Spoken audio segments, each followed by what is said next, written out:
Egypt की valley of the Kings में से जब इजिप्शियन किंग टूटनखामुन का खजाने से भरा टूम डिस्कवर किया गया तो इस खबर ने पूरी दुनिया में हलचल मचा दी थी। 26 फीट पहाड़ के अंदर छुपा हुआ ये टूम 3000 सालों में पहली बार खोला गया था, जिसके अंदर लातादाद खजाने और किंग टूटनखामुन की ममी भी मौजूद थी।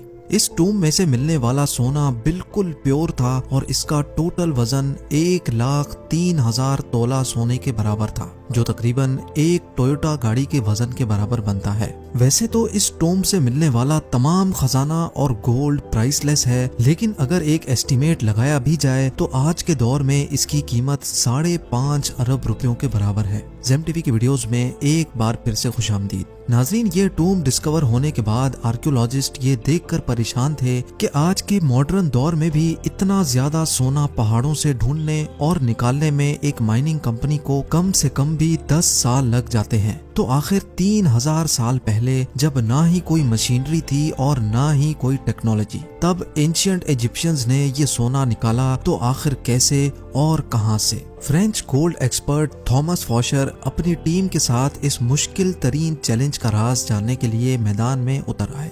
सबसे पहले थॉमस ने मिलने वाले सोने को कई सालों तक अच्छी तरह स्टडी किया और उसकी कॉम्पोजिशन मुख्तलिफ जगहों से निकलने वाले गोल्ड से कंपेयर की। कई सालों के बाद आखिरकार थॉमस और उसकी टीम को ये तो मालूम पड़ चुका था कि टूटनखामुन की टूम से मिलने वाला सोना भी किंग्स वैली के आसपास के पहाड़ों से ही निकाला गया था। अब चैलेंज था वो पहाड़ ढूंढने का जहां से एंशिएंट माइनर्स इतना ज्यादा सोना निकालते थे। लेकिन ये टास्क कोई हल्का फुल्का टास्क नहीं था। किंग्स वैली के गिर्द हजारों पहाड़ मौजूद हैं और ये जानना कि सोना कौन से पहाड़ से निकाला जाता था, ये वाकई एक इंतहाई मुश्किल तरीन काम था। फ्रेंच गोल्ड एक्सपर्ट थॉमस फॉशर अपने एक आर्कियोलॉजिस्ट दोस्त के साथ मिलकर किंग्स वैली से 80 किलोमीटर दूर एक सहरा में पहुंच गया, क्योंकि इस डेजर्ट में कई ऐसे पत्थर मौजूद हैं जिनके अंदर सोने के जर्रात छुपे हैं। इसी वजह से उनका मानना था कि अगर टूटनखामुन की टूम से मिलने वाला सोना भी इसी डेजर्ट से निकाला गया था तो यहाँ माइनिंग ऑपरेशन के कोई न कोई निशानात जरूर मिलेंगे। ये सहरा 1,36,000 स्क्वायर किलोमीटर तक फैला हुआ है, जहाँ गर्मी और पानी की शॉर्टेज की वजह से जिंदगी ना होने के बराबर है। थॉमस का मानना था कि इतना ज्यादा सोना अगर इसी सहरा के किसी पहाड़ से निकाला गया होगा तो जाहिर है उसमें काफी ज्यादा मैन पावर भी लगी होगी। थॉमस और उसका साथी इसी खोज में सहरा के अंदर जाते रहे। इस बंजर सहरा में कई घंटों तक सफर करने के बाद काफी अंदर जाकर उनको पहाड़ के नीचे एक अजीब मंजर देखने को मिला। करीब जाकर मालूम पड़ा कि ये एक कदीम जमाने का कुआं था जो पूरी तरह से खुश्क पड़ा हुआ था। ये बात तो जाहिर थी कि ये कुआं किसी दौर में यहाँ से गुजरने वाले काफिलों को पानी फराहम करता था, लेकिन हैरत अंगेज तौर पे यहाँ कुछ और भी था जो इस कुएं से भी ज्यादा इम्पोर्टेंट था।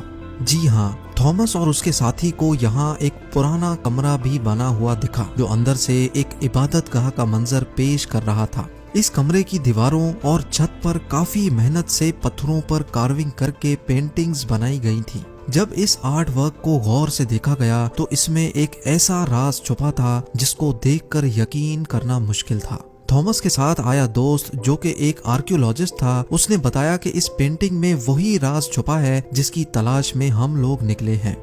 पेंटिंग में जाहिर था कि सहरा में बना यह कुआं और रेस्ट रूम इस सहरा का सबसे पहला स्टॉप है, जहां पर एंशिएंट गोल्ड माइनर्स आराम करने के लिए रुकते थे।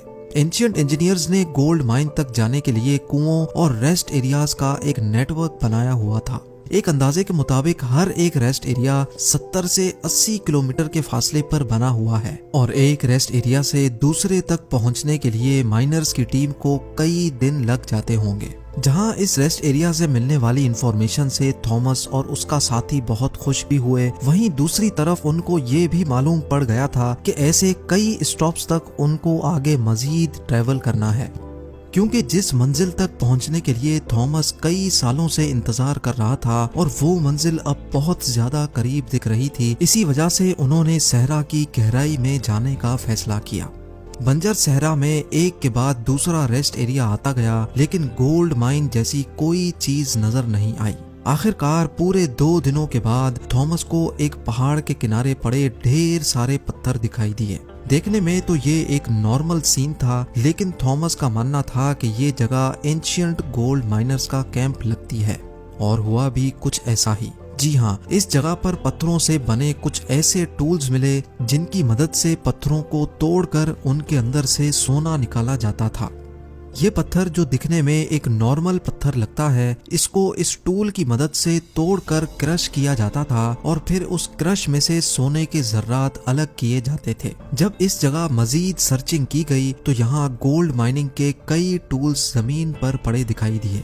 क्योंकि थॉमस को एंशियंट गोल्ड माइनिंग टेक्निक्स के बारे में काफी ज्यादा जानकारी थी, इसी वजह से उसका मानना था कि एंशियंट माइनर्स इन पहाड़ों को खोद खोद कर इनमें टनल्स बनाते थे। इन टनल्स में खास किस्म के पत्थर ढूंढकर उनको इस माइनिंग कैंप में लाया जाता था, जहां वो इस वक्त मौजूद हैं। माइनिंग कैंप में मौजूद माइनर्स की दूसरी टीम इन पत्थरों को क्रश करके इनमें से सोना निकालती थी और फिर वो सोना किंग्स वैली में भेजा जाता था।